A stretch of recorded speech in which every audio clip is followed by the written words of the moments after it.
শীতকালে বিভিন্ন জায়গায় বিভিন্ন রকমের মেলা চলছে। আমাদের বালুরঘাটে চলছে এক্সপো মেলা। আচ্ছা, তোমরা কে কোথা থেকে দেখছো এবং তোমাদের ওখানে কী মেলা চলছে অবশ্যই কিন্তু জানিও কমেন্টে। মেলার ভেতরে প্রবেশ করেছি, প্রথমেই ঢুকেই যেটা দেখতে পাই হাওয়াই মিঠাই এবং আচারের দোকান। তারপরে দেখলাম বেশ কিছু ফুল এবং গাছ রাখা ছিল, যেগুলো বেশ ভালো লাগছিল দেখতে।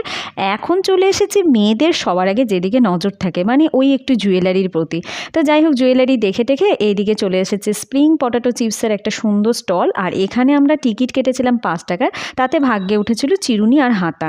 তো যাই হোক, তারপরে ছেলে এই যে বন্দুক ফোটালো। তারপরে একটু মেলায় এসেছি, পাপড়ি চাট বা ফুচকা তো খেতেই হবে, তাই চলে এসেছি পাপড়ি চাটের দোকানে। পাপড়ি চাট খেয়ে চলে এসেছি রাইডসের সামনে। রাইডস কী এসেছে দেখে বেরিয়ে যাওয়ার সময় একটা স্টলের সামনে আটকে গেলাম, দেখি আগুন পানের স্টল এসেছে, বেশ ইন্টারেস্টিং। এটা দেখে একটু জুয়েলারি কিনে বাড়ি চলে আসলাম। আজকের মেলার মিনি ব্লগ এখানেই শেষ করছি। যদি তোমাদের ভালো লাগে তাহলে চ্যানেলকে সাবস্ক্রাইব করে ভিডিও লাইক শেয়ার করে সঙ্গে থেকো।